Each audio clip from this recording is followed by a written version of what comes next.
Yes, so welcome to today's session. It is a special holiday for most of us. It is Nityananda Trayodasi. I'm sorry, for most of us, it is Varahadev's appearance day. And for some of you, it may be Nityananda Trayodasi already. So wherever you are, it's a holiday anyway, a Vaishnava holiday. And Holy. we're very, holy day. And we're very glad that you are here with us. Usually we have our Wednesday sessions reserved for Bhagavad Gita classes, continuous study of the Bhagavad Gita. But as today we have not only a special guest, His Holiness Janananda dasa Goswami, but also we have this special occasion of Varahadev's appearance day. And we Varahadeva ki jai. Jai. So we have a picture of Varahadev here holding up the Earth planet. So yeah, we are very glad that you have joined us. Welcome, bienvenue, and mabuhay. So all of you, we are certainly looking forward to His Holiness to the class of His Holiness Janananda dasa Goswami. I certainly do not need to introduce him to you. Most of you will know him. And yeah, Maharaj, take it away. I'll hand over to you. Hare Krishna. Thank you, Karunasati Prabhu. Okay, so we're going to host. I need to share screen now. Can we do that? I don't know. Yes. You've just been granted permission to share your screen. Can I share it? Yes. So I press this again. Yes. And I press this one. Yes. Is that right? Something went wrong there. What happened? What can you see? Now we see Varahadev with a verse on the right-hand side. Okay, this is a verse, this is a song. It's the. There we go. Srila Prabhupada on appearance days, as avatar appearance days, would often sing the Das Avatar Stotram. So this evening we just sing the one verse, which is the verse glorifying Lord Varahadev. Are we ready?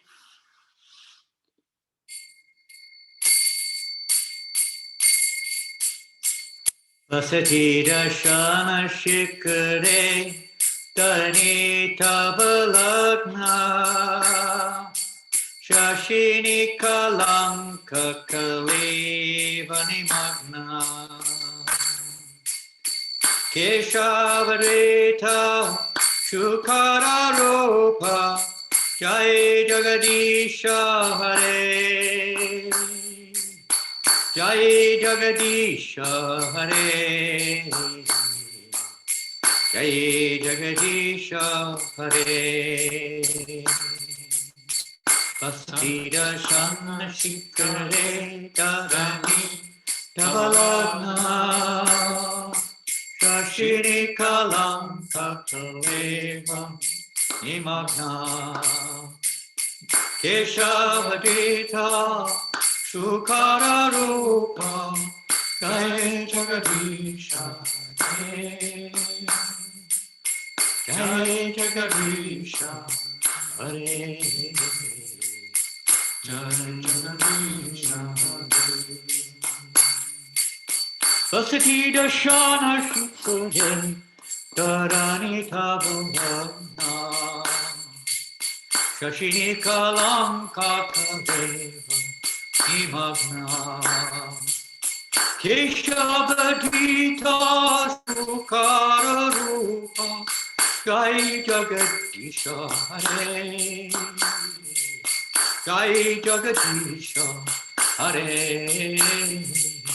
Jai Jagadisha Hare Vasati Dashana Shikare Dharani Tavalagna Shashini Kalanka Kaleva Nimagna Kesavadita Shukara Rupa Jai Jagadisha Hare Jai Jagadisha Hare Jai Jagadisha Hare Jaya Shukara Rupa Jaya Shukara Rupa Shukara Rupa Jaya Shukara Rupa Jaya Shukara Rupa Jaya Shukara Rupa Shukara Rupa Jai Varahadeva Jai Varahadeva Jai Varahadeva Jaya Varahadeva Varahadeva Jaya Varahadeva Jaya Varahadeva Jaya Varahadeva Hare Krishna Krishna Krishna Hare Hare Hare Rama Rama Rama Hare Hare Hare Krishna Krishna Krishna Hare Hare Hare Rama Gauranga Hare Krishna Krishna Krishna Hare Hare Hare Rama Rama Rama Hare Hare Hare Krishna Krishna Krishna Hare Hare Hare Rama Rama Hare Krishna Krishna Krishna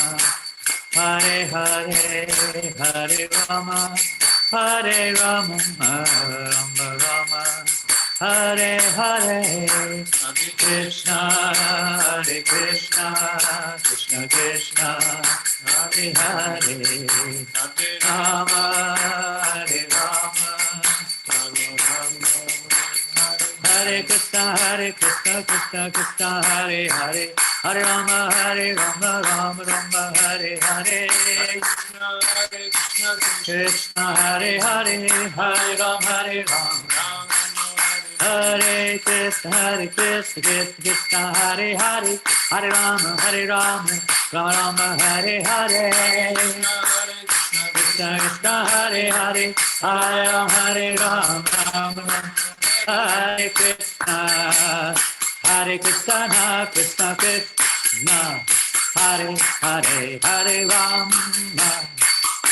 Hare Rama Rama Hare Hare Krishna Krishna Krishna Hare Hare Hare Krishna Krishna Krishna Hare Hare Hare Rama Rama Hare Hare Hare Krishna Krishna Krishna Hare Hare Hare Rama Rama Hare Hare Go Premanande Srila Prabhupada Ke Shri Harinama Sankirtan Ke Brihat Madanga Ki Shri Shigornitai Ki Shri Varahadeva Appearance Day Ki Jai Shri Varahadeva Dwadashi Ki Jai Shukarupa Ki Jai Go Premanande Oh gloriously assembled devotees Namo Vishnu Padaya Krishna Prasthaya Bhutale Srimate Bhaktivedanta Swaminiti Namane Namaste Sate Deve Gauravani Pracharine Nevasesha Sanyavadi Pastachade Shatarine O Keshava, O Supreme Lord, who have assumed the form of a boar, O Lord, the planet Earth rested on your tusks. And it appeared like the moon, engraved with spots. Jai. Varahadeva ki jai. So thank you very much for inviting us this evening to speak a few words. Let us offer our obeisances to all the devotees present and those not present also.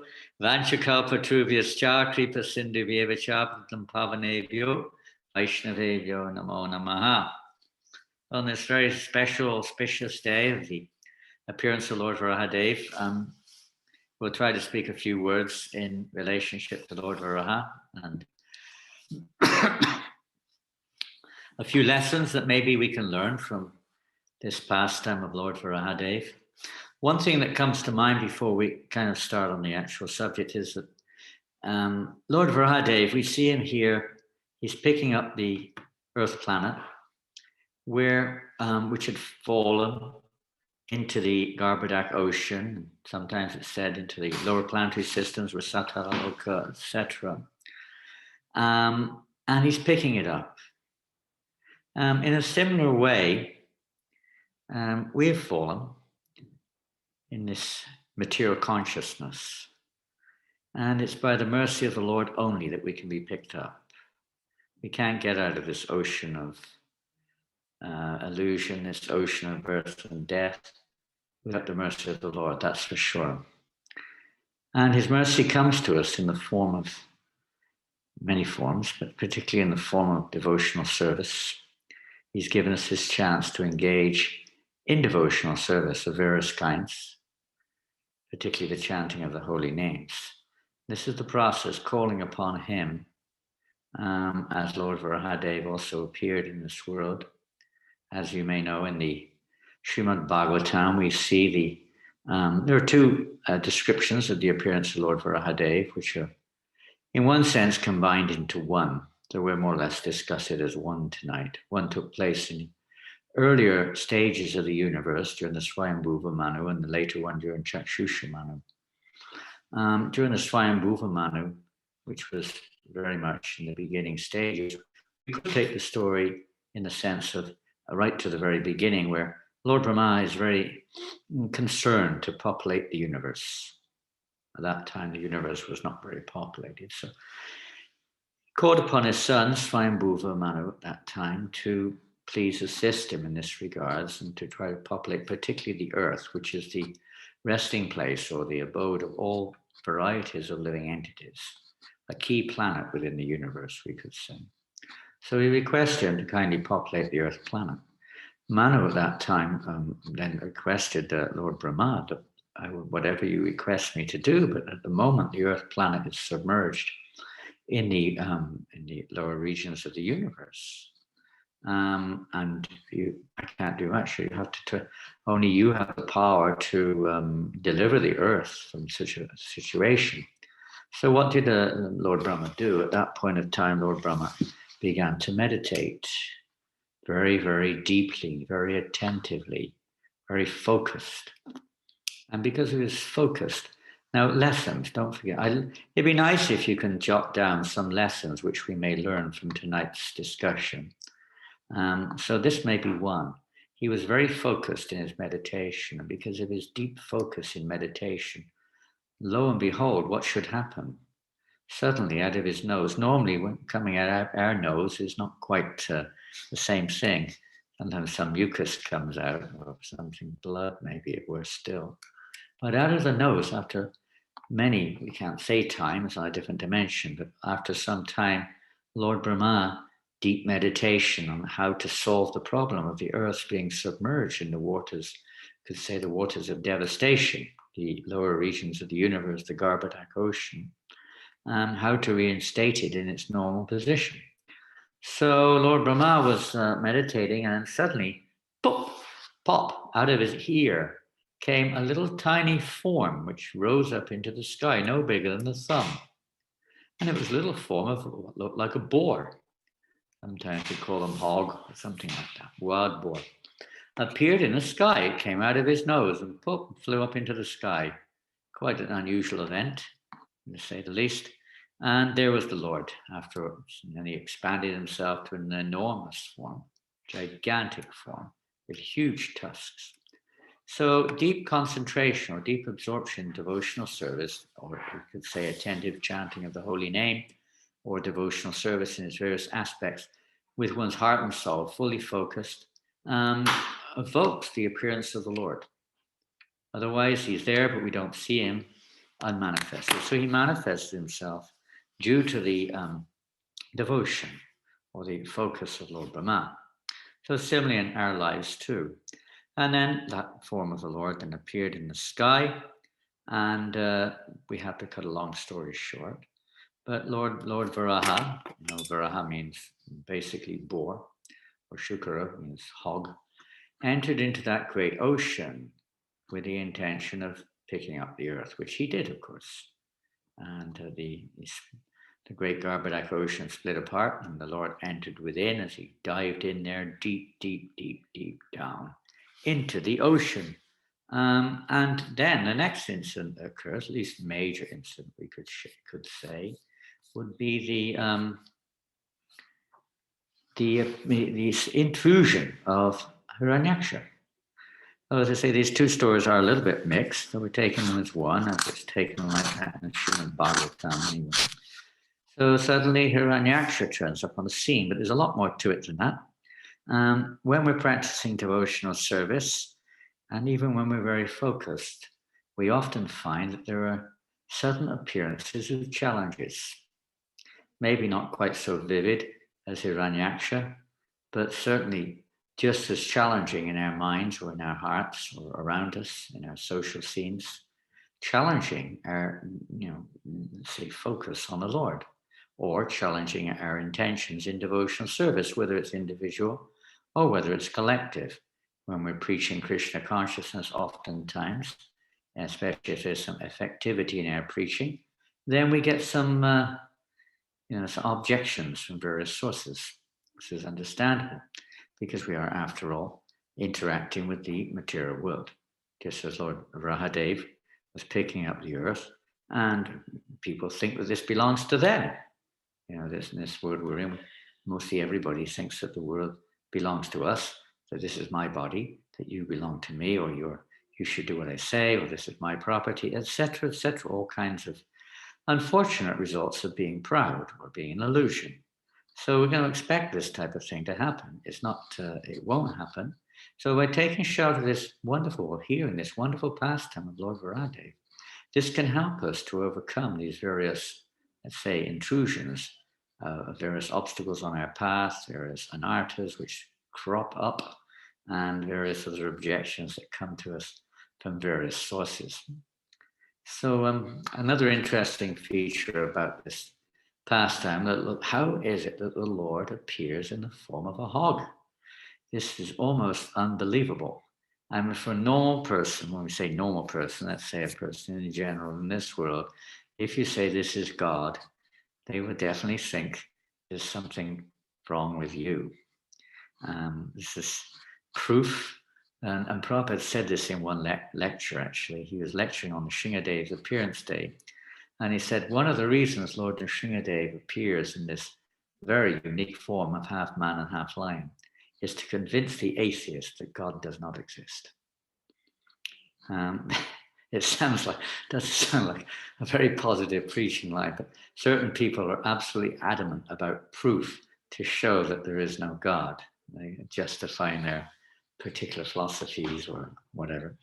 And this is one of them, that how can God be in the form of a hog? This is ridiculous. Well, I guess everybody online has a little bit more understanding of the nature of God than that God can do anything he likes. That is one of his surat, a big surat. He's not only all-knowing, he's independent. He can do anything he likes. So if he wants to appear in a particular form, he will. And a unique thing about pastimes, about Lila, is that the Lord appears in a particular form just suitable to interact with a particular circumstance, whether it's in relationship with the material world or whether it's in relationship to Lila, Rasa, in the spiritual realm. The Lord's form is just suitable for that particular fulfillment of that particular objective desire. So when he takes particular forms, they're just suitable. And when you see this beautiful form, I don't know if you can see it though. Can you see it? You can. So I don't know if you think it's beautiful. I think it's very beautiful. Although it's painted, of course, by one of our devotee artists. But the Lord looks really beautiful. If you turn him around that way, you'll see him a little bit more in his, maybe you will, I don't know, side form. But it's so attractive. Even in this form, the Lord is so attractive. His lotus eyes, his smile. You can see the smile.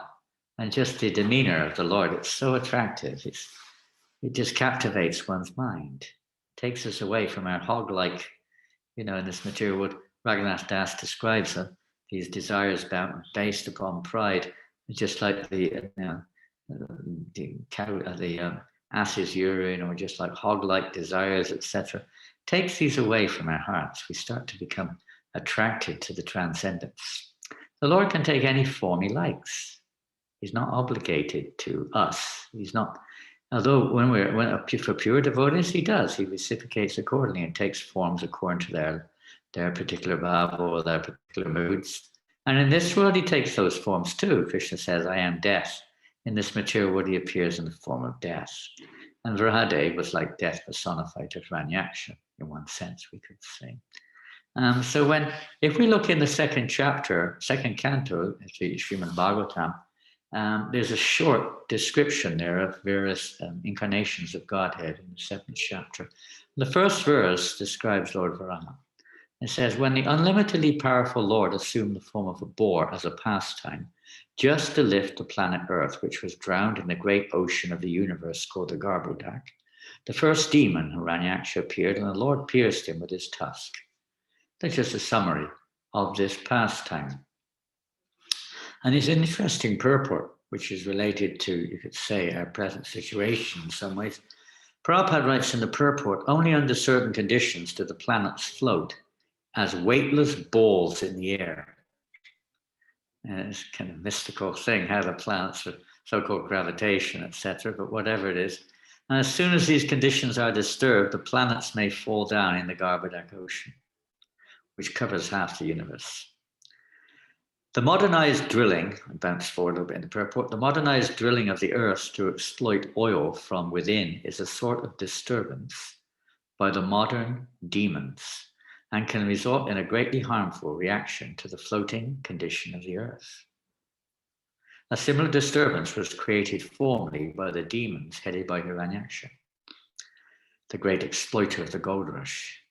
He was presumably extracting gold from the earth, as we have also, human society has also been doing, of course, but he must have been doing it at a pretty big scale, to such an extent that the earth lost its orbit, and that time went down into the lower regions of the universe. And the earth was detached from its weightless condition and fell down into the Garbhodak ocean. So that was just a little interesting purport about the situation of this world.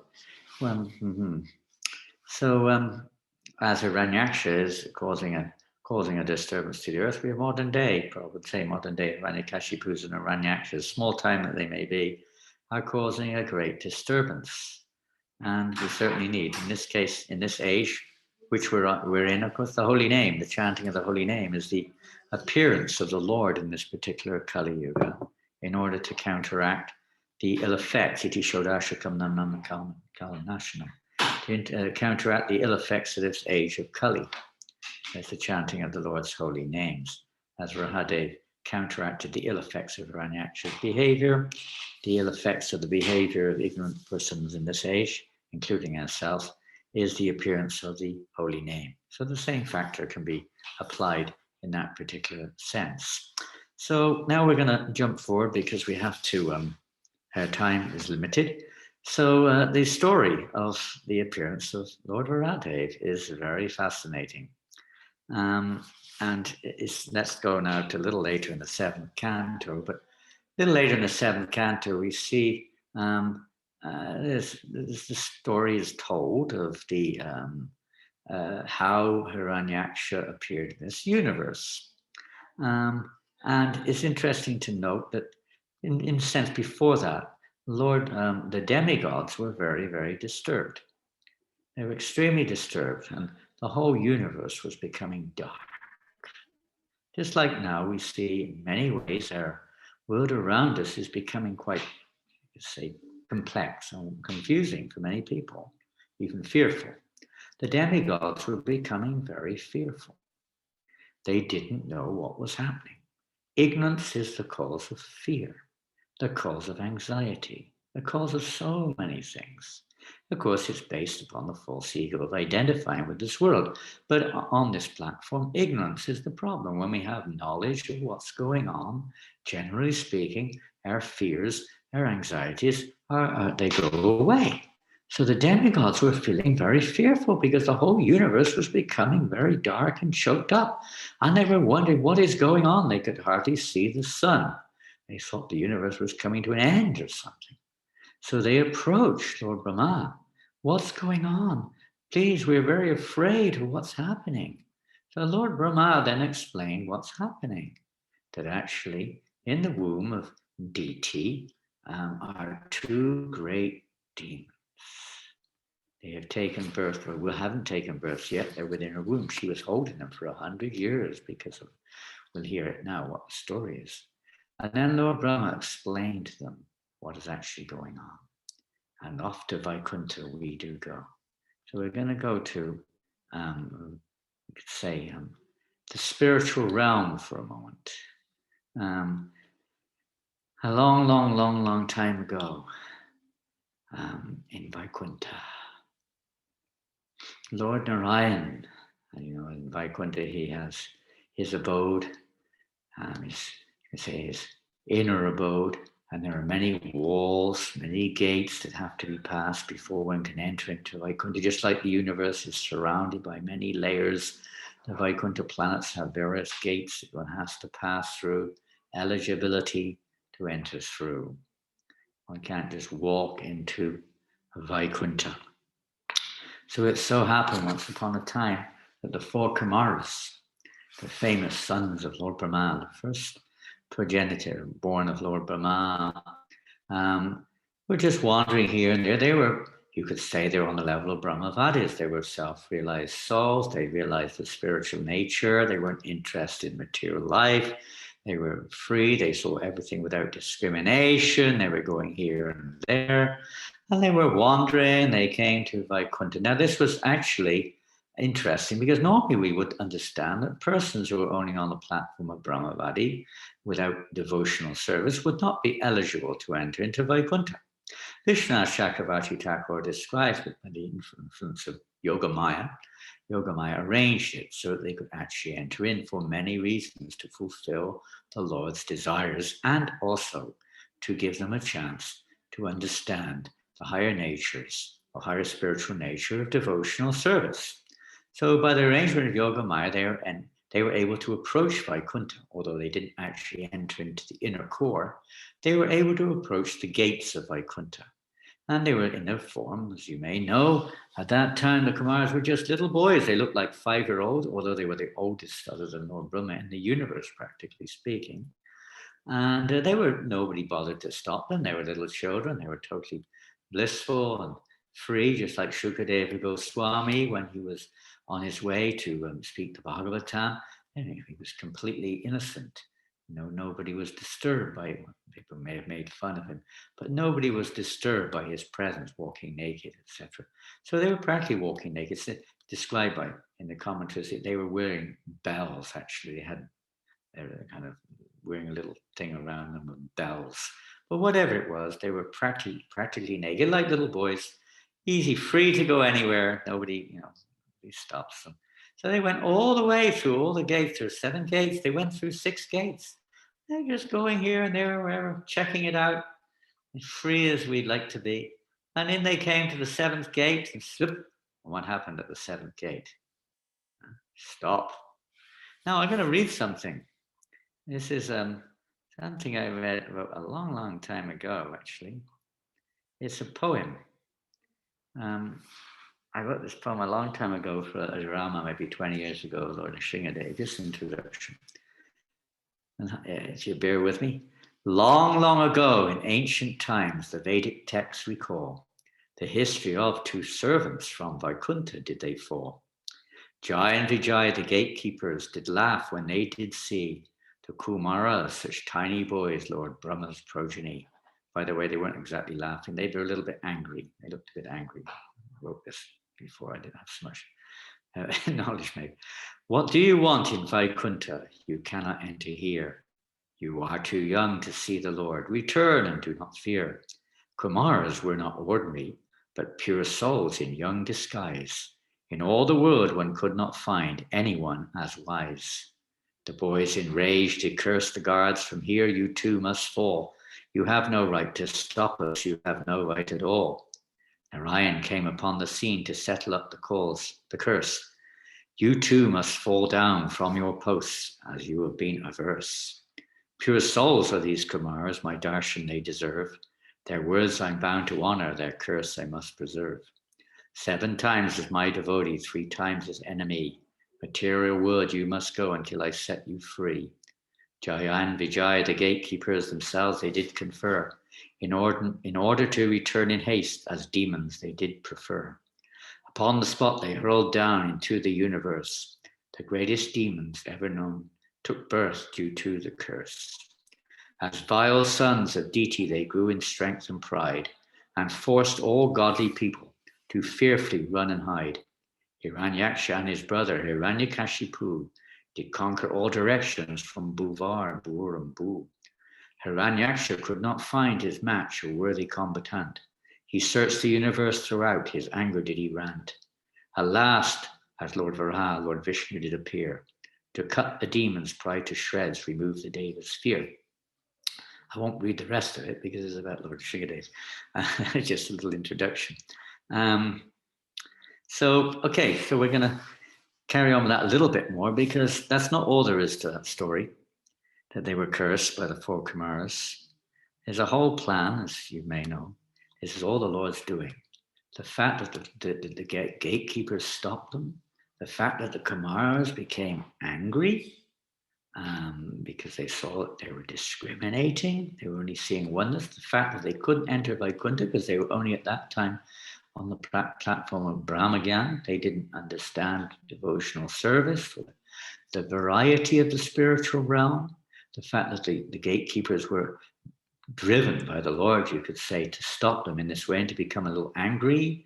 The fact that the gatekeepers were actually thinking of another thing too. They had the Lord's pleasure in mind, and they were also cursed by Lakshmi Devi. One time when Lakshmi Devi had gone out somewhere, maybe gone shopping, she came back and they wouldn't let her in because Lord Narayan was resting. He said, you can't disturb him at this point of time. So they were cursed by Lakshmi Devi. That was another reason why they fell into this world. So then, as we heard, Lord Narayan appeared on the spot, much to the, you could say, the good fortune of one and all, although everyone in one sense was upset that the Kumaras realized they made a mistake, and the gatekeepers realized they made a mistake, and the Lord was upset that his devotees were, made mistakes. It was like they're all kind of feeling a bit stressed, you could say. And they became very repentant, all of them. Even the Kumaras, they said, please may that curse be transferred onto us. They were all feeling that, this is the result. We may make mistakes. We will make mistakes, not may. We do make mistakes in so many ways, small and big. We make so many mistakes. But that's not the point. The point is how we respond to situations. We may sometimes become angry, but how do we respond afterwards? If we regret it, we feel sick, we feel bad about it. This is it's called anutapa. It's a purification. It's like a fever in our heart, repentance, genuine repentance. So they were repenting what they'd done. And that's a purificatory factor. They're teaching us this lesson, how to respect or how to respond to various situations.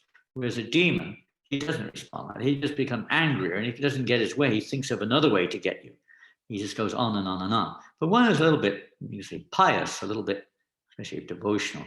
We might make mistakes, but then we accept it. We don't fight and defend. We apologize. We repent. We're sorry. We pray that we don't do it again. But in this particular case, yes, they felt repentant. But the Lord said, no, you don't worry. This is all my doing. It's all my pastime, my plan. I got a particular plan. Give me that red book there. Here we go. I'm kind of going a little bit out of order. You have to forgive me. I'm just going on here. I'd like to read a little something here from the commentary of Vishwanath Chakravarti on this particular subject matter, where the Lord has just said, okay, you're going to have to take birth as demons. Okay. So why? Here's the cause. Here's another cause of why they took birth as demons. Jai and Vijay had a desire arising from prema, and a love for their Lord. O best Lord, O Lord of Lords, Lord of Vaikuntha, if your fighting instinct is not satisfied because everyone else is so weak, and because we are not your enemies, then make us two guards unfriendly towards you, and you can have pleasure in fighting us. Since we servants cannot tolerate even a small degree of reduction in your full happiness. They were thinking the Lord wants to fight, and that means his desires are not being fulfilled. So let us try to fulfill those desires.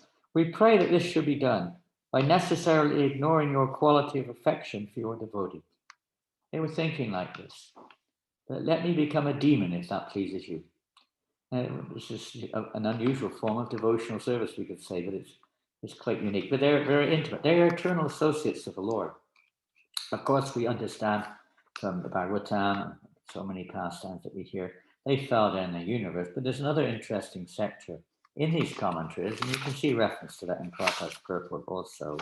I can't say I can find it. Yeah, here we go. Yes.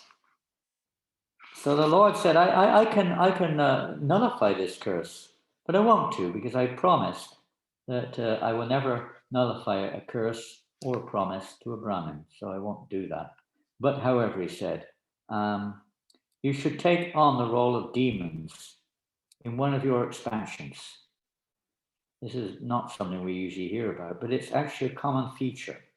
When one goes a little bit further or deeper in some of these pastimes, whether it's the appearance of Devaki and Vasudeva, Drona and Dar, and so on and so forth, coming and doing the soda, they're actually expansions of the originals. So Lord said, you stay here. He said, at least Vishwanath Chakravarti comments, you stay here, you don't leave Vaikuntha, but you expand as demons into the material world. Because he obviously, what were they going in the universe? The Lord would have no Jai and Vijay there. So they stayed there in Vaikuntha, but their expanded forms came into the material world as demons to fulfill the Lord's desire. So expanded demon is one of your expansions, at the same time remaining Vaikuntha in your swarups or your original forms. So they never really left, because the pure devotees, they never flee. And Prabhupada also writes, they never fell in the sense that an ordinary living entity falls. And Prabhupada made it quite clear, they're not ordinary living entities, they are eternal associates of the Lord. The Shakti Tattvas, practically speaking, of the Lord, who only expand to fulfill. The Lord expands, some of his internal associates also expand. So they did the same thing as demons, to enter into this world and participate in this particular pastime of the Lord. So now we're going back to Diti, and that's a famous pastime also of Diti and her husband Kashyapa. Diti, the daughter of Daksha, was also one of the first procreators or progenitors in this world, her husband Kashyapa, to have progeny. So she at this particular time, her husband Kashyapa was very absorbed in a particular sacrifice, performing a yajna. He was very deep in meditation on what he was doing. And suddenly, by the arrangement of the Lord, Diti became completely overwhelmed with lust. And we all know what that means. The great effects of lust, the whole world is basically driven by lust. It's the greatest enemy which we face, is lust. So she was overwhelmed with lust. She approached her husband at that point of time, and he was deep in meditation. So she had to, practically speaking, shake him and wait to pull his cloth, etc., to try to attract his attention.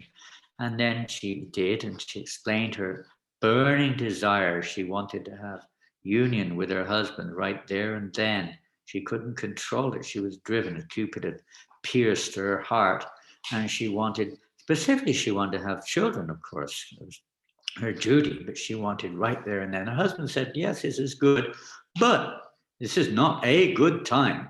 It is a really bad time, terrible time. This is the evening time, just at dawn, at sunset, when Lord Shiva and his ghostly associates are going here, there, and everywhere.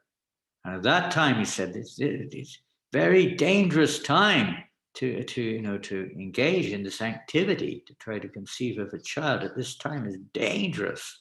But she couldn't control herself, and he, not unusual, became, you could say, overwhelmed.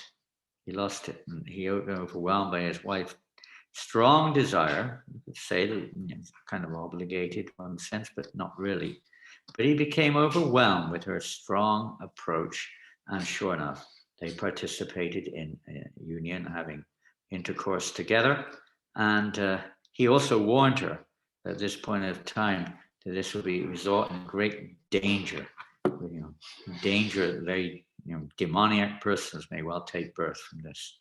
So sure enough, the result came. She became pregnant, and all the ill effects started to occur in the universe. And Kashyapa explained to her that two great demons, because of what you've done, have taken birth in your womb. Very powerful demons who were terrorists. Nowadays we have another problem, they say, with terrorists on different levels.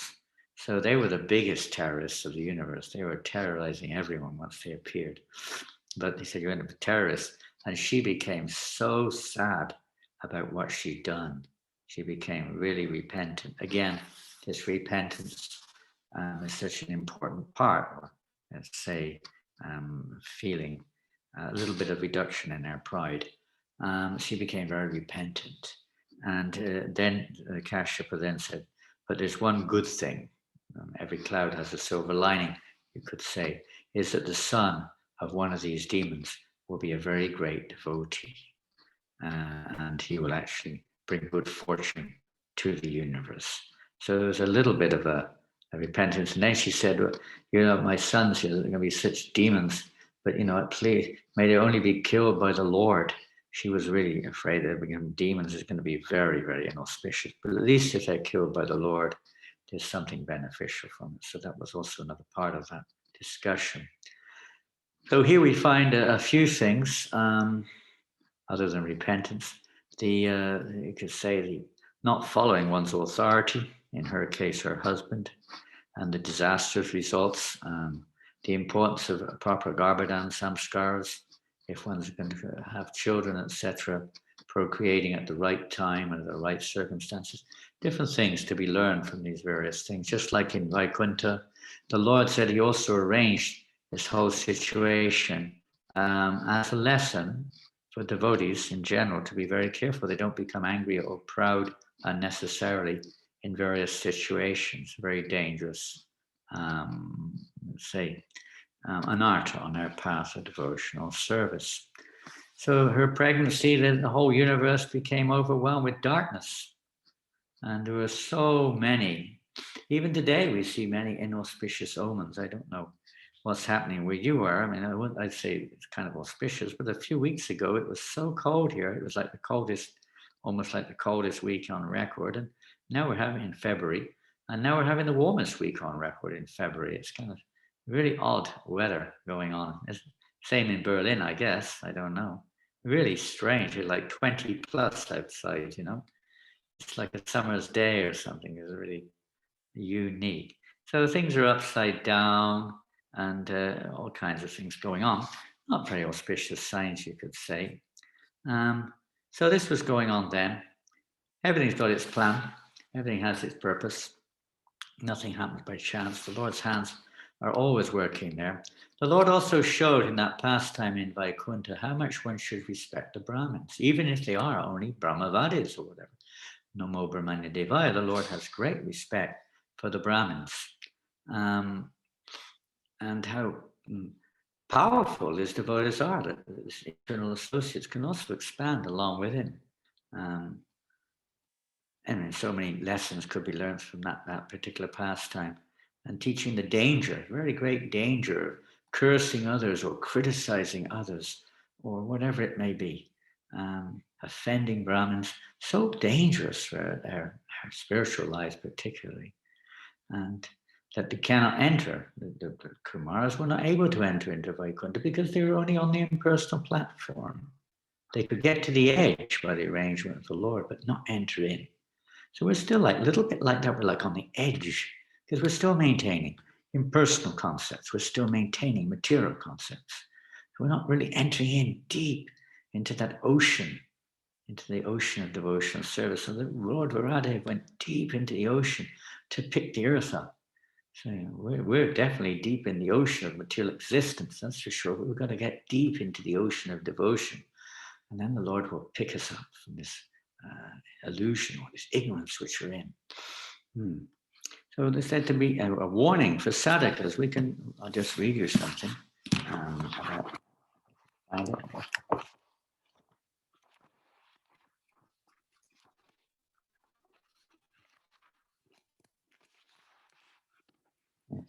In fulfilling the desires of his devotees, the Lord developed another desire, and thus he did not directly reveal the secret to the Kumaras. They then thought, I guess the Kumaras, even the greatest devotees can fall from Vaikuntha because of great offense. What then to speak of where we, who are just dull reflections of sadhakas, can fall from this earth planet?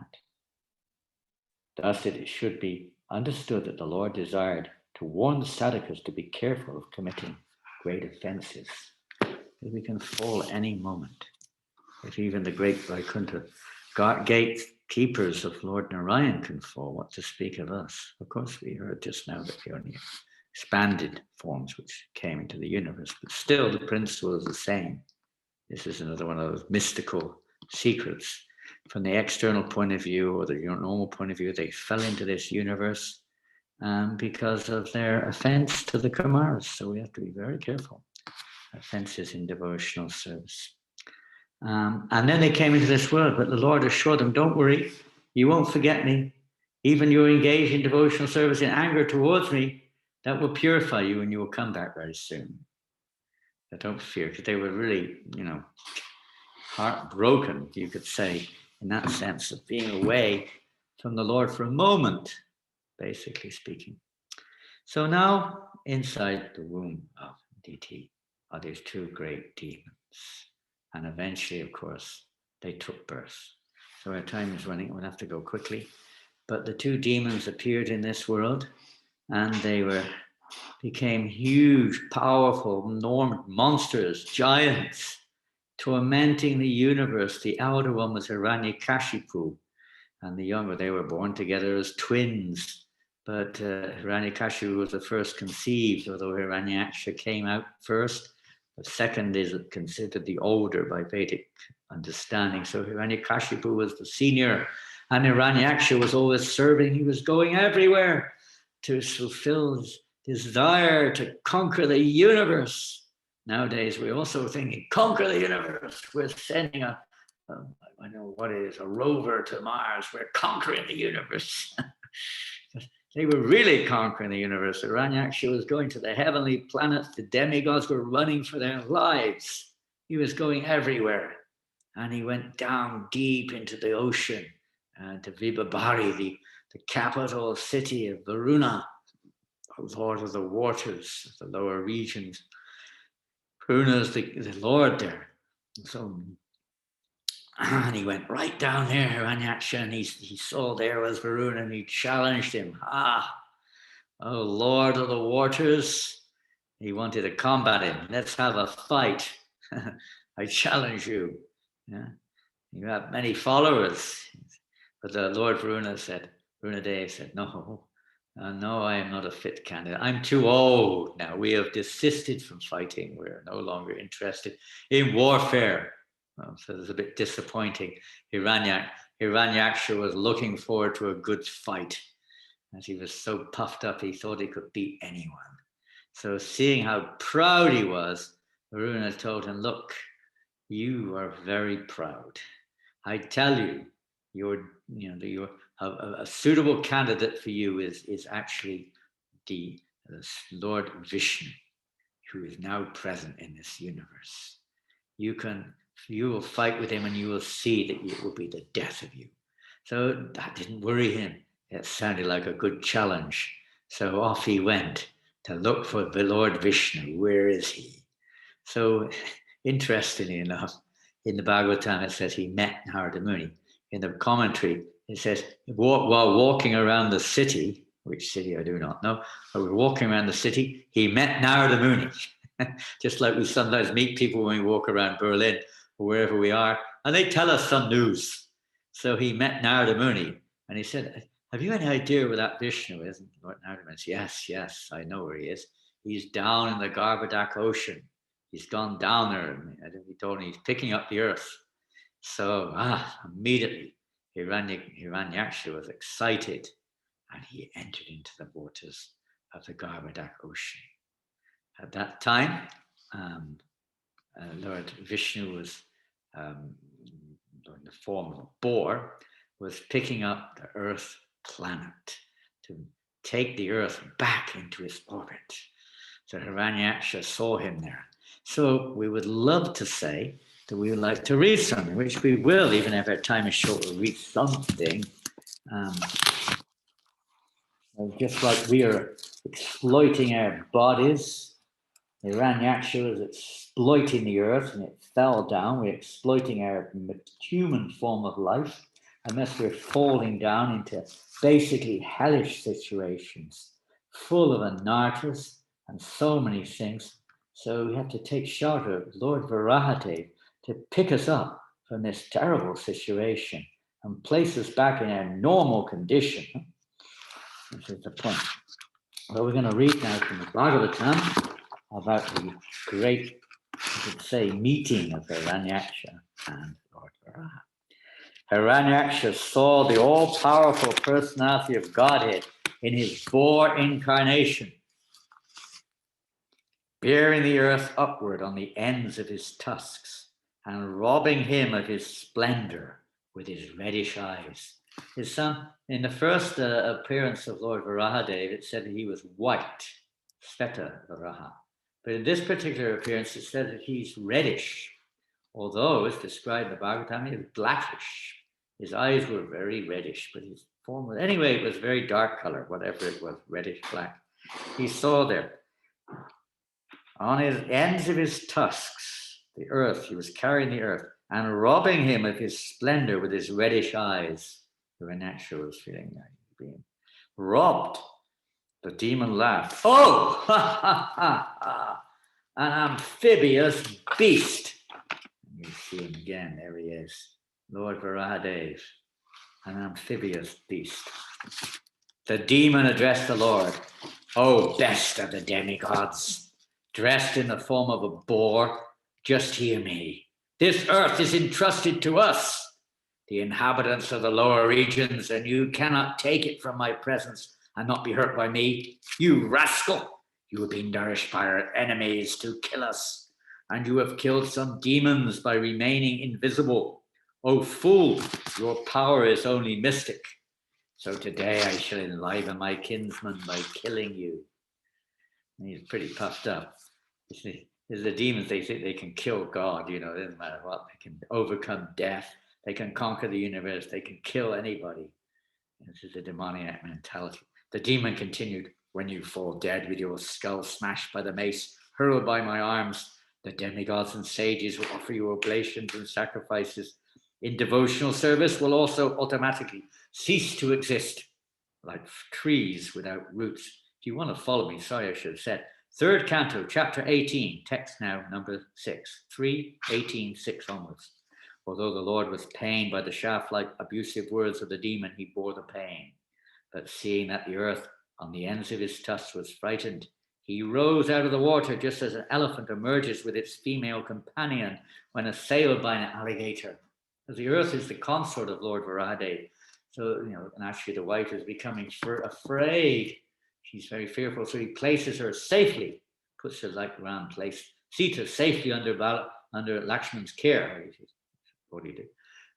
Naturally, that's what one does. One places the dependent in a safe position, then faces one's assailant or one's combatant. The demon who had golden hair on his head and fearful tusks gave chase to the Lord while he was rising from the water, even as an alligator would chase an elephant. Roaring like thunder, he said, "Are you not ashamed of running away before a challenging adversary? There is nothing reproachable for shameless creatures." The Lord placed the earth within his sight on the surface of the water and transferred to her his own energy in the form of ability to float on the water. While the enemy stood looking on, Brahma, the creator of the universe, extolled the Lord, and the other demigods rained flowers on him. The demon had a wealth. I'll just jump forward a few verses here. The personality of God has said, "Indeed, we are creatures of the jungle, and we are searching after hunting dogs like you. One who is freed from the entanglement of death has no fear from the loose talk in which you are indulging, for you are bound up by the laws of death. Certainly, we have stolen the charge of the inhabitants of Rasatala and have lost all shame. Although bitten by your powerful mace, I shall stay here in the water for some time, because having created enmity with a powerful enemy, I now have no place to go. You're supposed to be the commander of many foot soldiers. Now you may take prompt steps to overthrow us." Challenging Haranyaksha now. "Give up your foolish talk and wipe the cares of your kith and kin by slaying us. One may be proud, yet he does not deserve a seat in an assembly if he fails to fulfill his promised word." Maitreya said, the demon, being thus challenged by the personality of God, it became angry and agitated, and he trembled in anger like a challenged cobra. Having hissing indignantly, all his senses shaken by wrath, the demon quickly sprang upon the Lord and dealt him a blow with his powerful mace. Da-da-da-dan. There they are, fighting in the ocean. The Lord, however, by moving slightly aside, dodged the violent mace blow aimed at his breast by the enemy, just as an accomplished yogi would elude death. The personality of God had now exhibited his anger and rushed to meet the demon, who bit his lip in rage, took up his mace again to repeatedly brandish it about. Then with his mace, the Lord struck the enemy on the right of his brow. But since the demon was expert in fighting, O gentle Vidura, he protected himself by a maneuver of his own mace. In this way, the demon Haranyaksha and the Lord, the personality of Godhead, struck each other with their huge maces, each enraged and seeking his own victory. There was keen rivalry between the two combatants. Both had sustained injuries on their bodies from the blows of each other's pointed maces, and each grew more and more enraged as the smell of blood on his person. In their eagerness to win, they performed maneuvers of various kinds, and their contest looked like an encounter between two forceful bulls for the sake of a cow.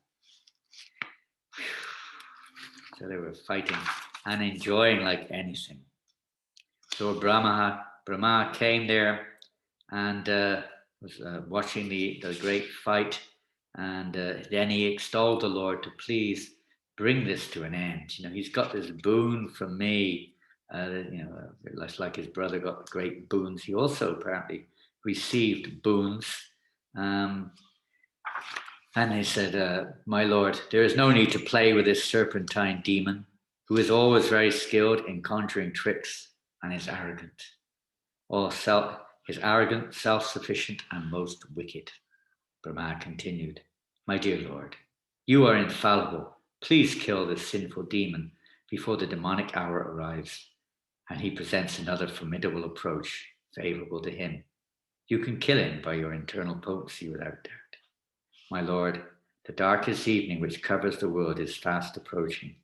Since you are the soul of all souls, kindly kill him and win victory for the demigods. The auspicious period known as Abhijit, which is most opportune for victory, commenced at midday and is all but past.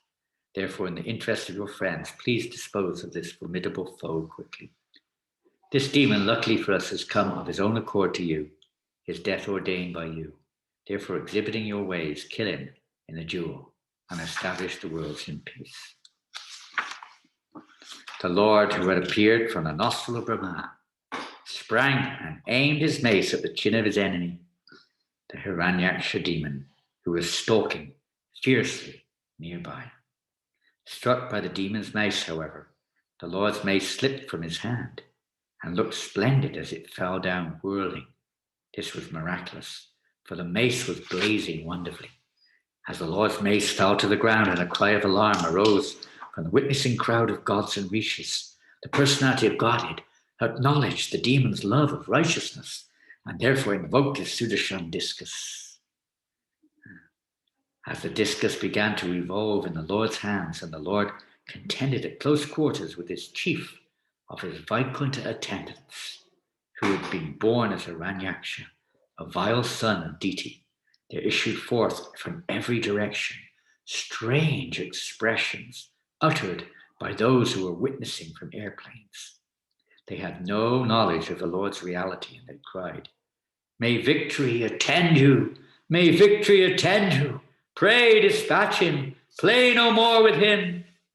When the demon saw the personality of Godhead, who had eyes just like lotus petals, standing in position before him, armed with his Sudarshan discus, his senses were overpowered by indignation. He began to hiss like a serpent, and he bit his lip in great resentment. The demon, who had fearful tusks, I don't know if you can see it, but you can see the tusks on there. You probably can't, the light's not very good. But he's got tusks and he's biting his lip as they're fighting with each other. Springing into the air, he aimed his mace at the Lord, exclaiming at the same time, "You are slain!" Oh, saintly Vidura was, enemy looked on, the Lord his boar form, the enjoyer of all sacrificial offerings, playfully knocked down the mace with his left foot, even as it came upon him with the force of a tempest. The Lord then said, "Take up your weapon and try again, eager as you are to conquer me." Challenged in these words, the demon aimed his mace at the Lord, and once more loudly roared. When the Lord saw the mace flying toward him, he stood firmly where he was and caught it with the same ease as Garuda, the king of birds, would seize a serpent. His valor thus frustrated, the great demon felt humiliated and was put out of countenance. He was reluctant to take back the mace when it was offered by the personality of Godhead. He now took a trident, which was as rapacious as a flaming fire, and hurled it against the Lord, the enjoyer of all sacrifices, even as one would use penance for a malevolent purpose against a holy Brahmana. Hurled by the mighty demon with all his strength, the flying trident shone brightly in the sky. The personality of Godhead, however, tore it to pieces with his discus Sudarshan, which had a sharp-edged rim. The demon was enraged when his trident was cut to pieces by the disc of the Lord.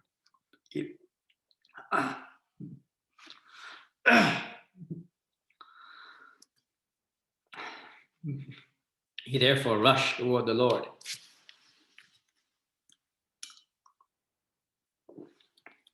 And roaring aloud, struck his hard fist against the Lord's broad chest, which bore the mark of Srivats.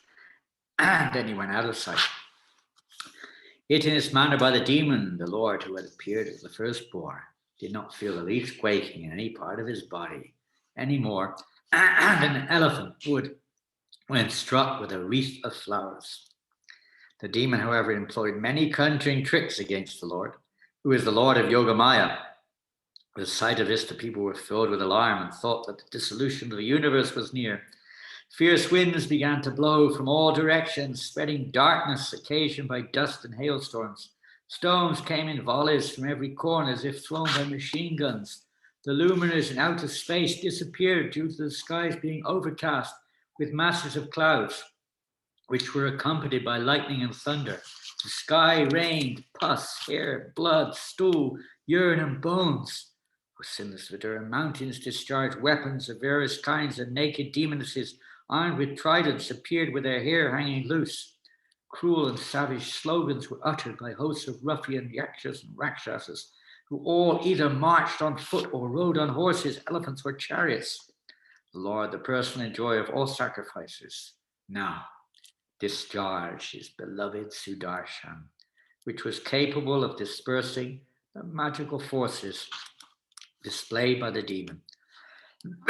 At that very moment, a shudder suddenly ran through the heart of Diti, the mother of Haranyaksha. She recalled the words of her husband, Kashyapa, and blood flowed from her breasts. as he told her that these two sons would be killed by the Lord. When the demon saw his magic forces dispelled, he once again came into the presence of the personality of Godhead, Keshav. Full of rage, tried to embrace him within his arms to crush him.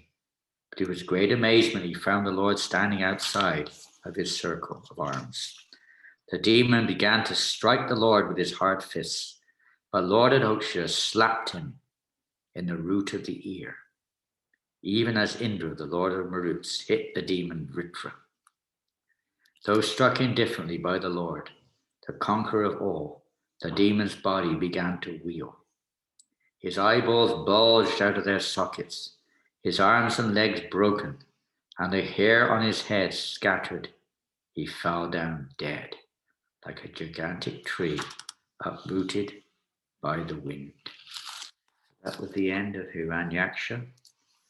And here in this pastime, although it may sound just like another story, is totally transcendental. As the Lord's taken the form of a boar is totally transcendental.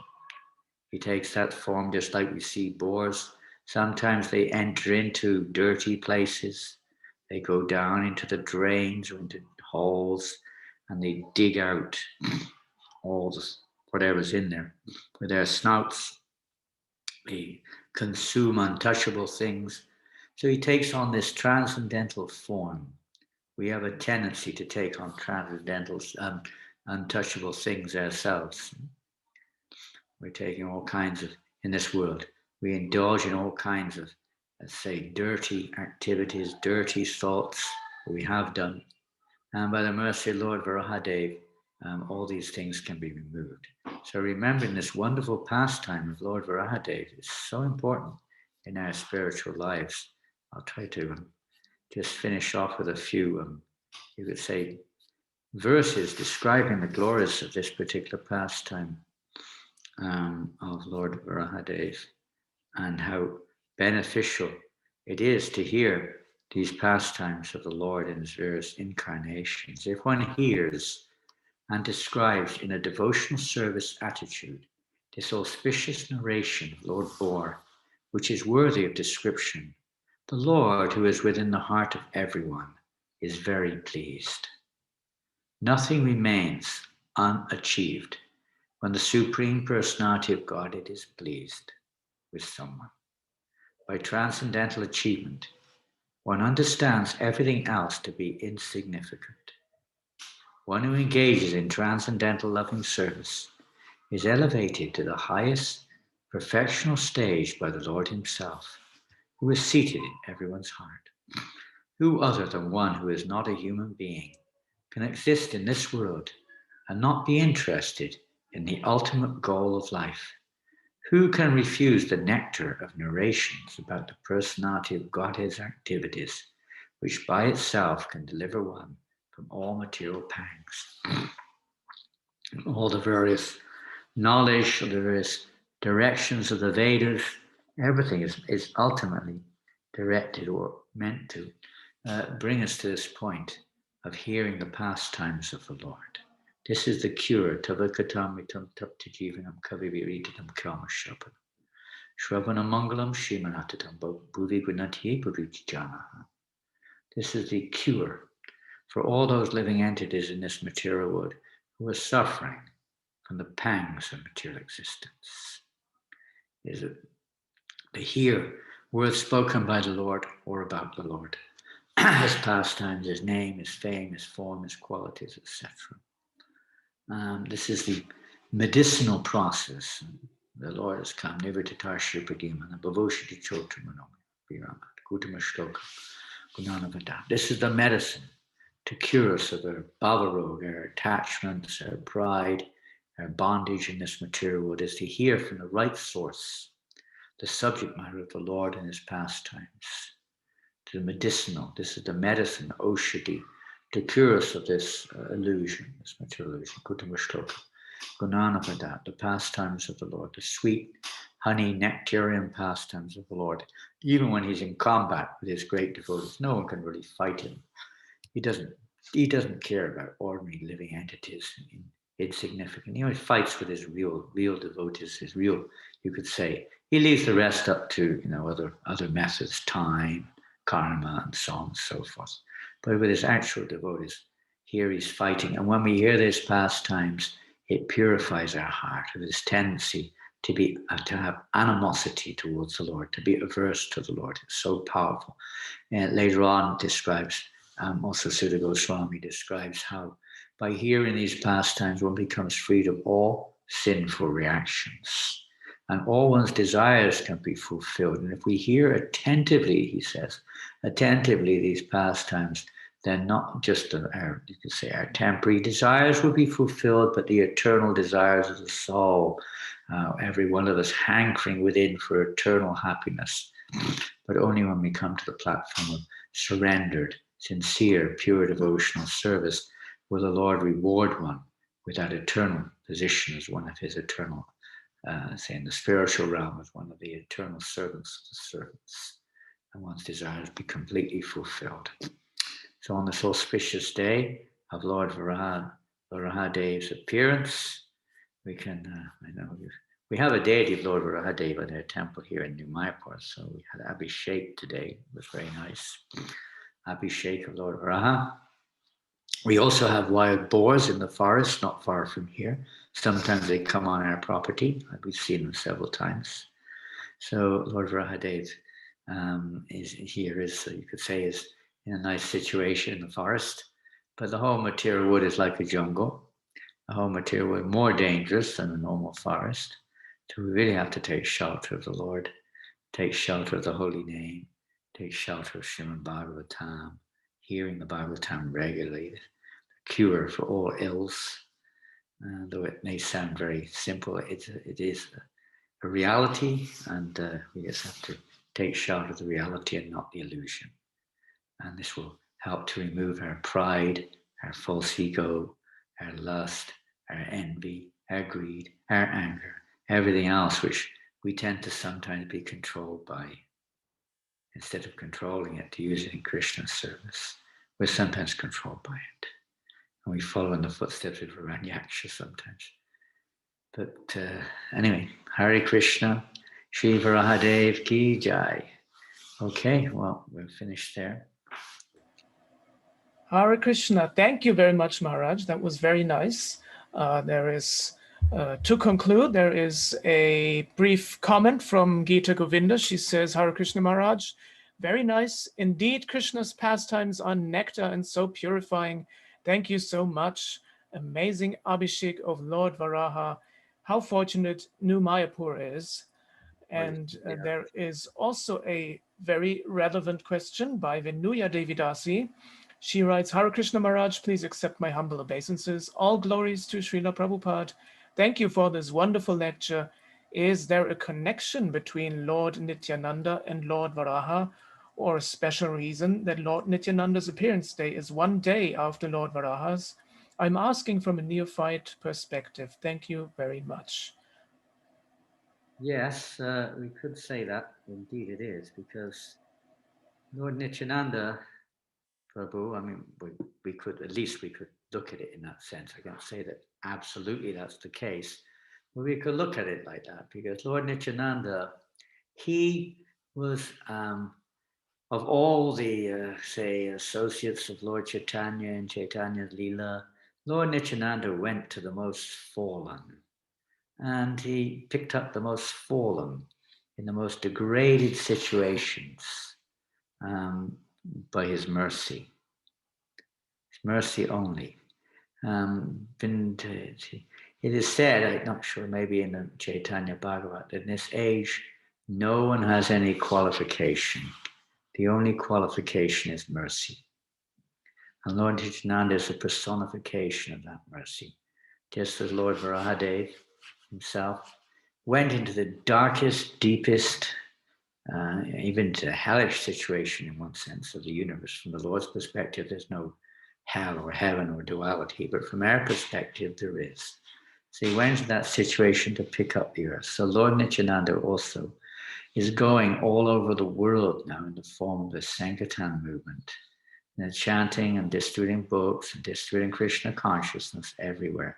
In the most degraded situation, just like Srila Prabhupada came into the most degraded situations as a limb of Lord Nityananda's mercy into the Western world to pick up the fallen conditioned souls who we really are in the mood of hogs and dogs and camels and asses. So he came there and he's attracted our attention, just like, Lord Varahadeva, just like the king of hogs, you could say. Nashi will be attracted, just like Lord Nityananda in one of his expansions is an Antishesh, and snakes. Tomorrow we'll be discussing that a little bit more. We're not talking now, but they all submit to him because he's the king of all snakes. He's the origin. So Lord Varahadeva is like that, And so a similar analogy, you could say, there's a certain corollary there, how he picked up the earth, and now we have this chance to take it one more step by introducing Sankirtan everywhere. There's one thing to be picked up, there's another thing to not fall down again, and there's another thing to go back to Godhead. So Lord Nityananda's mercy, one can achieve these higher objectives, not just to become picked up and given the chance, but to actually achieve the goal of human form of life. And that's all by the mercy of Lord Nityananda, all by his mercy. Yes, indeed. Someone's having some trouble with the sound. I'm sorry about that. I don't know what to say about that. It's a bit late now. We could all hear you very well, and I think most people had no troubles. So from what I've heard, sound was good, and we were very I think I can speak for all if I say that we're all very grateful that we could hear you and that we had this great opportunity of hearing the pastimes of Lord Varahadeva. Somebody said they couldn't see anything. They could just see the screen I shared. Is that right? Well, there are some settings that you can change to make to see other people and to enlarge the screen and enlarge the video signal of others. So it's not just the signal that's coming on the shared screen, but you can also change your settings during the presentation individually. So that is something people can do individually. Just a reminder for the next time, maybe. Yeah, so I don't see any further questions in the chat, and unless anyone is protesting now, I would. Lessons we can remember from some of the readings and some of the discussions that we just had. Some lessons may be applicable in our lives. I'm sure there are. So many different points were mentioned there, but different what to do and what not to do, and things like that. I don't know. We can leave that. I mean, time is flying by. I don't know what the time schedule is. And if anyone wants to discuss anything on lessons to be learned, that was, in one sense, one of the main hopes that we would learn some lessons from Lord Varahadeva's appearance in this world.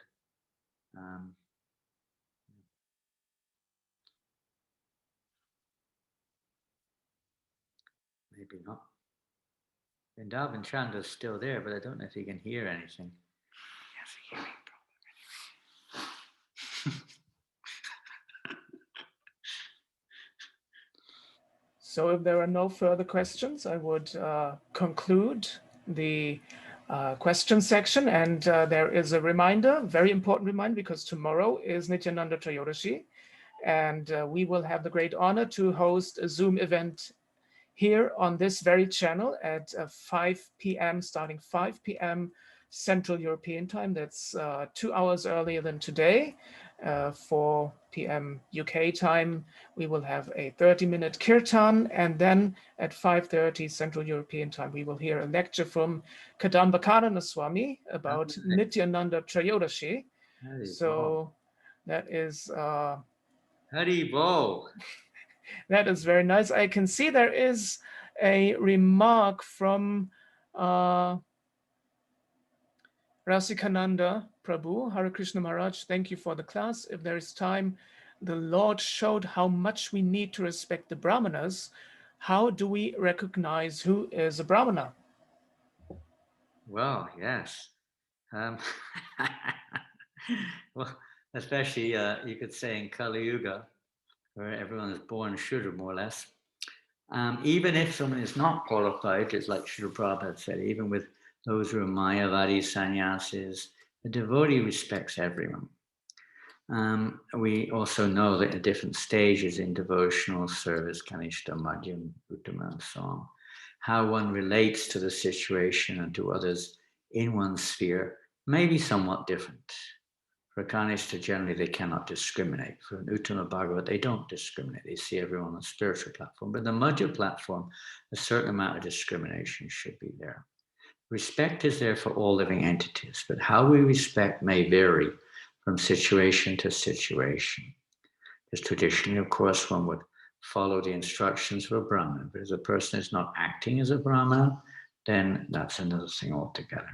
So in this age of Kali, it is indeed very confusing, very confusing. That is why in this age particularly, the Lord has come and has introduced his Sankirtan movement, which is basically speaking, Lord Chaitanya is Naham Viprona Chanarapati Napi Vaishona Shudu, to understand we're none of these various designations.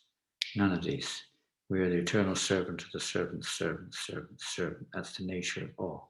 But still in our dealings with other living entities, we do show respect, but we may not associate, where we may not intimately associate. So it is a challenge, no doubt about that, especially when one's in India or some Indian community where a person is born in Brahmin families and expect some respect. But when we really look at the qualities of a Brahmin, we have to see if a person actually has some, at least some of those qualities, if not all. They have the qualities of a Brahmin. That's the question. One is, generally speaking, one understands by the qualities that one has. The problem being that we don't have those qualities. So our real suggestion is that we concentrate on our own consciousness and show respect to others until we're a little bit more mature, a little bit more clear in our own consciousness, and know how to properly deal, how to properly respect other living entities. Institution, society, of course, does give some direction in this regards as to who, in that sense, is a Brahmana. All you could say external aspects, but they can help us in our progress. We certainly don't want to offend anybody whatsoever, even if they aren't so qualified. But that respect means, in traditional terms, is not just some pranams. It means actually taking guidance, taking advice from that person. So we have to be very careful. How do you tell who's a doctor? They have to have they have to be authorized. They have to show by their example. They have to behave accordingly. The Brahmins should behave, etc. Practicing what they preach, so to speak. So we have to see by the qualities. Krishna defines by the qualities. One is understood by the quality, not by the janma, but by guna, not by birth, but by one's qualities we judge. Of course, this is a risky thing when we're not so advanced, and sometimes we make mistakes again, then we feel in our hearts somewhat repentant. Try not to offend anybody, but try to keep, sometimes we have to keep a little bit respectfully distant sometimes to avoid too much risk. Just like in Braj, we may not understand the behavior of Brijbasis. We certainly should never criticize. We just have to keep respectful, always respectful, and sometimes keep a little distance. We may not be so advanced to understand certain things there.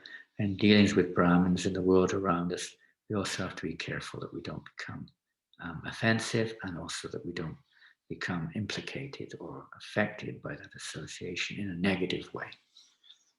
It is a very interesting, you could say, one of the challenges which one may have in society is relating to different people in different situations. As one matures, one would say that it becomes more natural, more normal, just like Srila Prabhupada could relate with anybody, no matter who they were, on a platform to try to elevate that person in their Krishna consciousness. But we may not be quite on that level. So we have to be a little careful. And in this regard, there is a comment from Gita Govinda She writes, in Shikshastaka, Chaitanya Mahaprabhu states, we have to respect everyone, as Maharaj says, but that doesn't mean we have to associate with everyone, isn't it, Maharaj? Yes, this is the Majjhim platform. We don't associate with those who are inimical. We show mercy or preach to those who are innocent. We associate with those who engage in devotional service.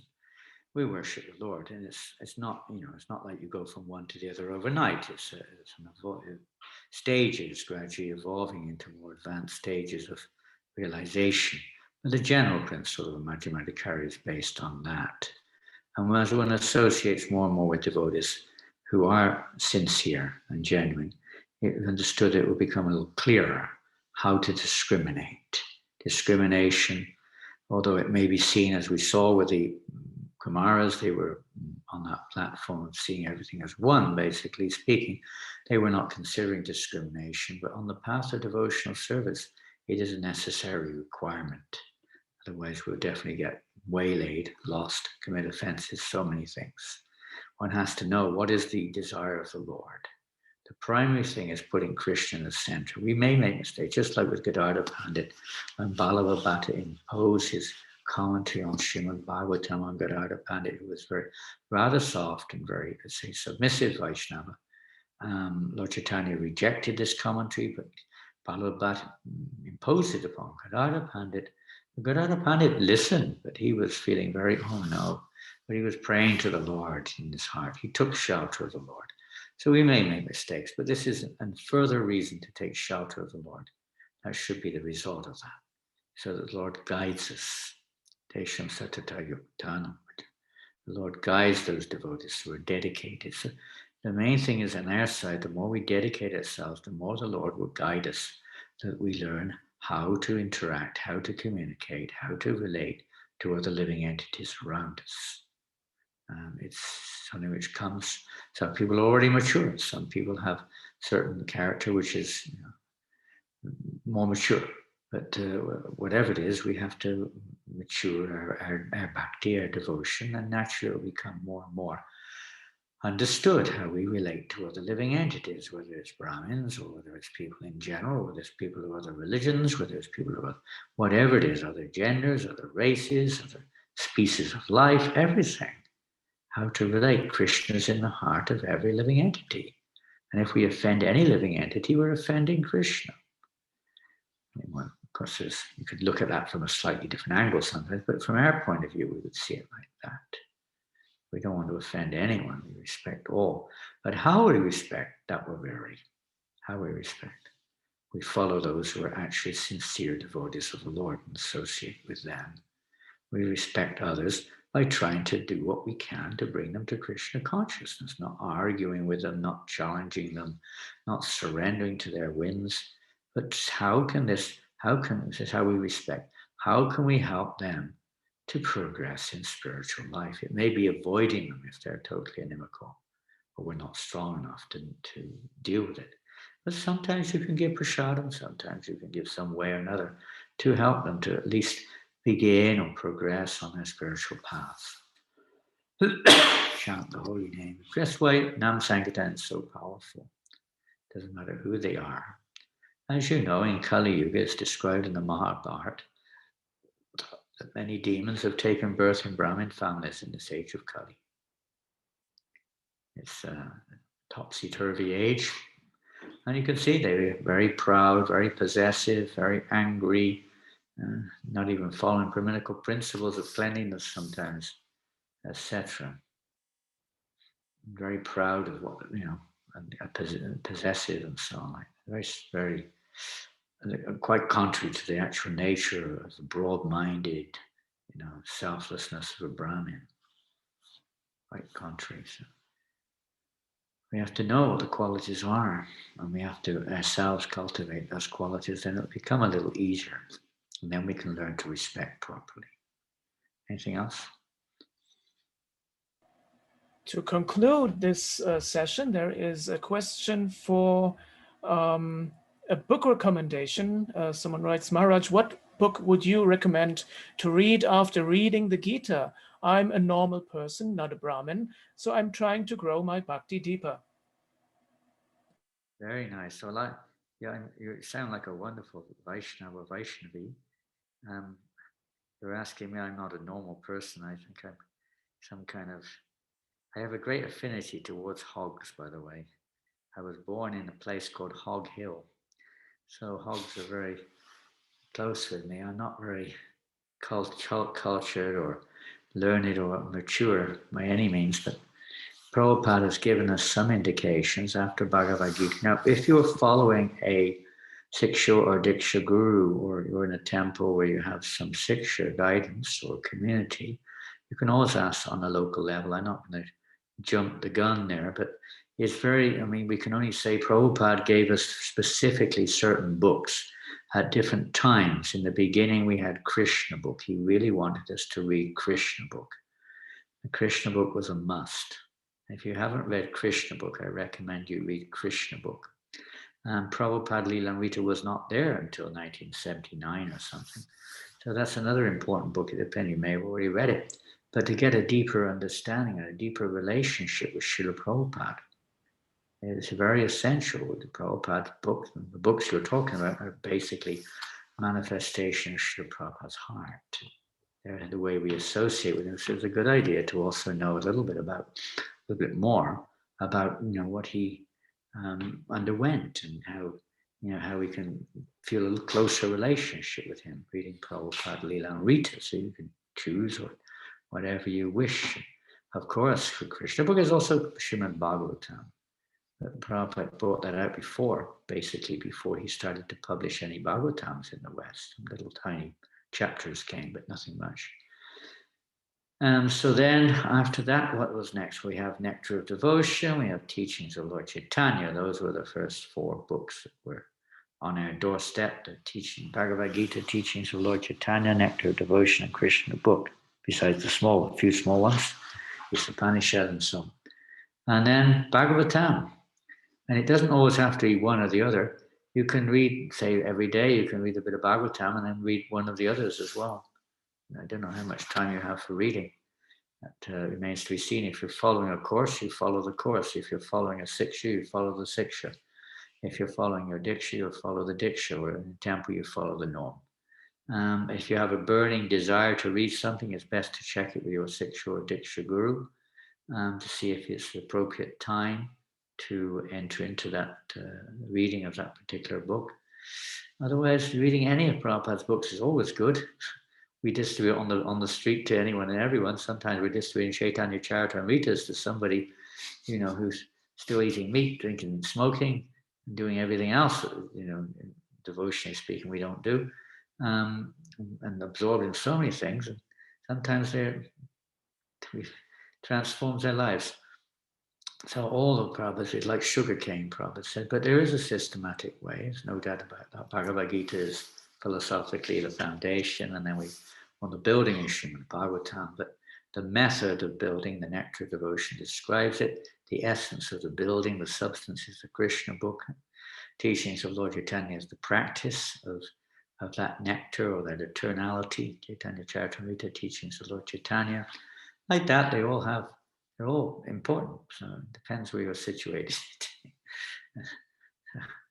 But I myself, I have a Krishna book, but I don't know, you have to see what situation you were in, but the Krishna book was available, so we read the Krishna book on the Bhagavad Gita. Very wonderful. If Prabhupada writes Krishna book in such a way that if anyone is a little devotional, it's very relishable, it's very nectarian, it's so sweet and nectar. So one who's not at all devotional, as we just heard, only an animal would not be interested in hearing these pastimes. If one's still got the total animalistic mentality, then the question doesn't arise. So you're a normal person, but you're not a normal person. You're an exceptional person because you're trying to follow an exceptional person, Srila Prabhupada. So Krishna will definitely guide you. That's for sure. You will not go wrong. Just take shelter of Srila Prabhupada's instructions, whichever, they're all good. Hare Krishna. Anything else? Maharaj, actually that question was from me. It's me. Is that you? Yes, Amit. Hare Krishna, me. Hare Krishna. I have actually, when I was younger, about 20 years ago, I read the Krishna Avatar, which was a volume eight huge books volume. And that's how I fell in love with Krishna. And so I read Krishna Avatar, then I read the Bhagavad Gita 4 times. Right. And I have read the Mahabharata. But the stage that I'm in at the moment is because my mother just died in December, and she was a very big bhakt in India, and she used to go to ISKCON. We've all been going to ISKCON in many different countries.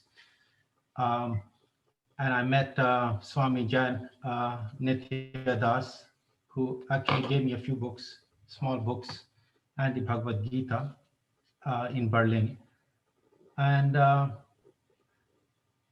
I've read the Gita. I have a lot of questions because, when you read the first 6 chapters is different, the middle 6 chapters is different, and the last 6 chapters is different. And then the 18th chapter, it kind of stirs a lot of things. And then you have to go back. But I'm now at the stage where I want to actually learn really deep down some things and to kind of go beyond Gita, because Gita is very, very good, but it gives you everything. And the main message in Gita is that if you do the mantra, the japa, the God will take care of you, like you are saying, Maharaj. But I'm trying to get some knowledge and actually bring my devotion.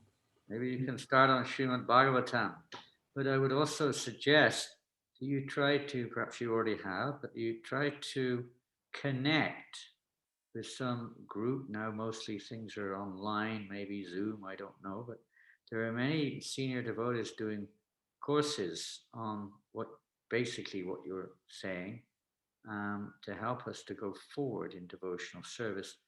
I don't know if you have a Siksha guru whom you're taking guidelines from. It's a good idea to have some connection and take some more, guidelines there, you could say, to help us. So if you always need reading, studying, is with others. It's very, on our own is wonderful, but it has realizations, churning the subject matter, understanding of the subject matter, going deeper into the subject matter, churning as we churn, cream to get butter or whatever it is. We have to churn it. And that churning is in the association of devotees. Satam pasangam mama viryavam sangvido bhavanti vidkarna vasayanakata. It's in the association, satam pasango, in the association of devotees. So I suggest you try to join some group studying, in-depth study, and realizations, sharing the realizations. So it becomes realistic, meaningful, beyond and above just philosophical resolve. It becomes a living experience.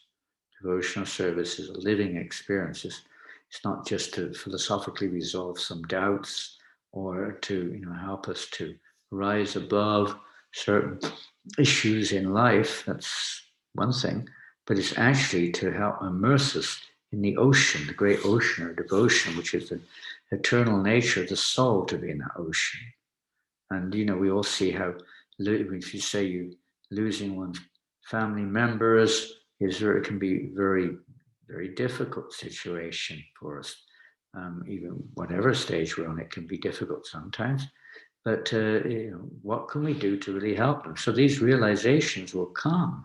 What is really compassion? What is really, when we associate with more mature devotees, we study deeper the Shastras. Bhagavatam is especially meant for those who want to go beyond, to transcend this material perspective of religiosity or philosophy of speculative philosophy, to take us to the platform of reality, to take us to the platform of genuine relationship with Krishna, not just theoretically, but actually developing that relationship. So I'd suggest that you look in that direction. But I would suggest also that you try to find some preferably in easy access to where you are, somebody who you can relate with, somebody who has the time, somebody you can share, somebody you can discuss, and you move forward like that. You know, it's very awkward. Krishna will, if you want that, Krishna will give it. Krishna reciprocates. If we really want that association, Krishna will give it. It'll come, for sure. It will come. And then you can go forward with enthusiasm and consequent realizations in your studies and share it with others in your daily life. One's life can become transformed. One's feelings towards one's parents, everything becomes so much clearer, so much more positive. You know, how you can really help them, not by being negative or lamenting or whatever it may be, which happens, but actually to rise up, to give one's parents the real thing. If you become more Krishna conscious, then parents and everyone around you will get the benefit. So now, if you 4 times reading Gita, it sounds like it's time for you to move deeper. So Hare Krishna, think on it. Okay. So there is one very, very last ultimate question by Janananda Dasi, and then we'll really conclude because it's quite late already. She asks, Hare Krishna Maharaj, one of the lessons mentioned by you was that one should be repentant. How do we become more repentant? And if we're not, then what should we do? We may have to take a few more lessons before we come to our senses. It's like that. Krishna puts us in this situation. Why is Krishna putting me in this situation again? Because we're not catching it. We're not catching the lesson of we're still a little bit attached, you could say, to the way we see things. So what do we do? Well, Bhaktisiddhanta Maharaj said that, you know, that the solution is to expose ourselves to the sound of the holy name. I don't know if you've experienced this, but most devotees who chant japa particularly, kirtan's another dynamic, another dimension. But during japa particularly, you find a lot of stuff comes up. Different emotions which we're carrying, different attachments that we're carrying, and different feelings. And sometimes you feel wretched. Sometimes you feel like you're so wicked and so awful. And that's when we're really trying to take shelter. Krishna is showing us. He's showing us. And what do? We just take shelter of the holy name in humility, with great humility. And this gradually purifies us, this tendency to either behave in a way which is offensive to others, or even worse, to react in a way of maintaining such an offensive mentality. And we're not feeling any repentance whatsoever. We're still thinking, I am right. Well, I'm not the offender, they are. First, is sometimes we start to realize I am the offender. I am an offender. I'm not always right. I'm proud. And you start to see it when we associate. It's like when we associate with the sun, things become clear. When you associate with an advanced devotee, we see that, you know, it's like there's like the dirt in our heart becomes, maybe we're purified very quickly in our association, but otherwise it stands out. It's like clear. When we're in the dark, you don't notice it. So coming into the sun or into the association of advanced devotees, it becomes clearer. If we're inimical, then we may just leave that association. But Prabhupada Bhaktisiddhanta Maharaj said to expose ourselves, then purification will come. Krishna Surya Sam Maya Aya Andhakar. Krishna is like the sun, Maya is like darkness. So when we associate with the sun, then our hearts become, the first thing is you'll see those dirty things. And if we continue to try to hear the sound of the holy name, Krishna, Hare Krishna, and pray. Get some prayers together, pray. If we want to actually become free of these dirty things in our hearts, then you can pray. Of course, the prayer may not be with great, say sincerity, but at least doing it. It's like chanting. We may not be chanting with complete sincerity, but that will come. Take shelter of the name, have faith, and pray. So many prayers are there in the Shastras. So many prayers are there from our acharyas. Get some nice prayer, or just someone else has got prayers you like. Just somehow or another, add prayer to your life, and gradually, and especially this deep, trying to chant the holy name, as Prabhupada said, like a child crying for its mother, helpless. Help me! I'm such a sinner. I'm so fallen. Even the great devotees pray like this. The pure devotees practically teach us how to pray. And Krishna is there. He knows what's going on inside us. Please help me. You can ask pure Krishna for help. It's not a mechanical thing. It's mercy of the Lord. Our advancement depends on His mercy. We try our best, but ultimately it depends on His mercy. Please cleanse me, reveal this to me and help me to, whatever. Find some prayers which are suitable for your position, situation. Hare Krishna, and try to preach Krishna consciousness. Try to preach it somehow or another. You may not be a very good preacher, but try to give Krishna to others in some form or another. This will attract the mercy of Lord Nityananda. You can't get to Lord Chaitanya without his mercy. Without the mercy of Caitanya, you can't get the mercy of the gopis or the mercy of Radharani. What to speak of the mercy of Krishna? Nityananda is the gateway to devotional service. And how do we get his mercy? He says that you have to preach to the Jagais and Madhais. Give Krishna consciousness to others in your best, little way, big way, whatever, but try to share it online, to share it wherever you are. Give prasadam, give books. Lord Nityananda will bless you. Try to do little service for Lord Nityananda and his followers. And that way, the mercy will be there, cleanse our hearts. So tomorrow's a great day for evoking or taking shelter of Lord Nityananda, taking shelter of the Sankirtan movement. Hare Krishna.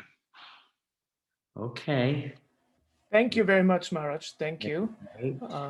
Take shelter of Nityananda Prabhu and take shelter of Zoom possibly tomorrow afternoon to join us in Kadamakananda Swami's lecture. You're going to resume tomorrow afternoon with the Prabhu. Yes, we are going to resume with Kadamakananda Swami at 5:30. The lecture will start 30 minutes earlier. We'll have the kirtan, so you can join us 5 p.m. or 5:30 p.m. Central European time. And at this point of time, I would like to thank you, Maharaj, for giving us this wonderful lecture, and would be wonderful to have you again with us at another time for maybe a Bhagavad Gita lecture or another special holiday occasion. And I would like to thank all those of you who have joined us tonight in this session and who have submitted their questions and comments, and all those of you who have seen or watched this video on YouTube till the end. This has been recorded and will be put on YouTube. So if you've reached this point of the video, congratulations, you have seen the entire wonderful presentation or wonderful lecture about Lord Varahadev. Thank you very much. And with this, I wish you a good night. Bonne soirée. Thank you very much. For tolerating and hanging in there, performing this transcendental austerity, hoping to get some Krishna kathas and Krishna from the mercy of the Lord. And I pray that you do. And by the mercy of Lord Varahadeva, may you be picked up and rightly situated. And may the Haranyakshas within your heart be destroyed by the mace and by the slap of the Lord. May he slap us, and all of our anarthas are removed. We have to be willing to take that slap. He slaps us in various ways, sometimes through others, chastisements of various kinds, etc. Take this as the mercy of the Lord. Don't bite back like Haranyaksha did. Take it as the mercy of the Lord. And then the Lord will give more and more mercy. Hare Krishna. Hare Krishna. Srila Prabhupada ki jai. Hare Krishna. All glories to Srila Prabhupada. Shri Varahadeva ki jai. Lord Varahadeva ki jai. Varahadeva Dwadashi ki jai. Nityananda Trayodasi ki jai. Gaur Premanandi. Hare Krishna. Hare Paul.